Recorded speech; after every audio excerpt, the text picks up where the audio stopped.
Get ready. It is time for another edition of Todd's Odds, brought to you by FanDuel, with our sports betting analyst Todd Fuhrman joining us from Las Vegas, Nevada. Todd, terrific to see you. The Kansas City Chiefs in a position we're not used to. They're on the outside of the playoff picture looking in. But, Todd, at this point, are you honestly willing to bet against the Chiefs making the playoffs?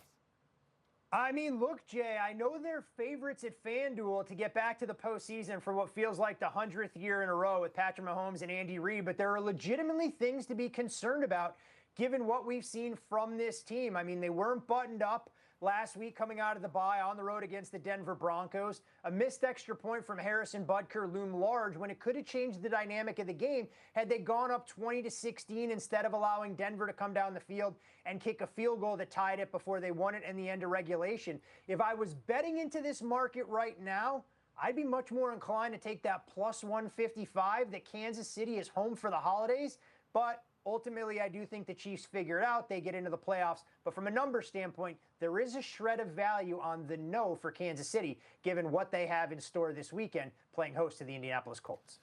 Todd, let's go from one team we are surprised to be outside of the playoff picture to another. That's the Detroit Lions. However, we should mention the Lions still favored to win the NFC North, both them and the Packers sitting at plus 140.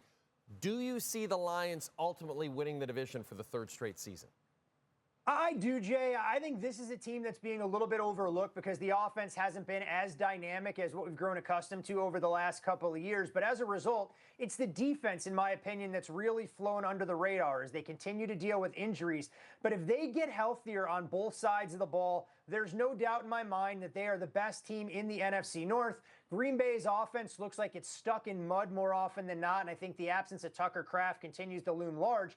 And while the Bears have been one of the best stories in the NFL under first-year head coach Ben Johnson, I have some real concerns about their ability to dance between the raindrops and continue to win games in the final 2 minutes where they go into those last 2 minutes trailing.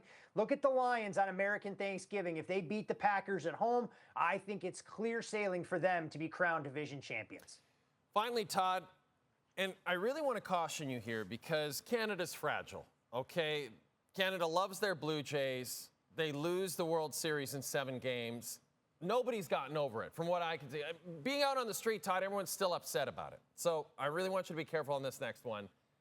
Where do you think Bo Bichette will land in free agency?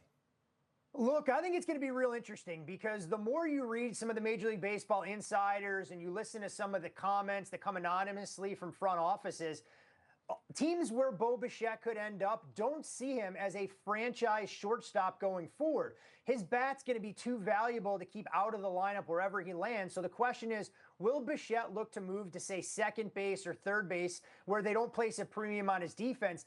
That may give the Jays the kind of leverage they need to keep a homegrown talent in their own building. But I think he's going to flirt with the Detroit Tigers, flirt with the Boston Red Sox, the New York Yankees, and all the usual suspects out there. But, Jay, because I am the model of positivity and I want to provide a ray of hope and optimism, given what you're going through right now and the fact that the Leafs are down about 13 regulars on a night-in, night-out basis, that I'll say Bo Bichette stays at home and the Jays find a way to keep him in the organization if they run it back next year with a couple of arms in the quest to actually win the Commissioner's Trophy instead of coming up just a few outs short. There it is. From Todd Fuhrman's mouth to your ears, Bo Bichette sticking around. This is Todd Fuhrman. This has been Todd's Odds.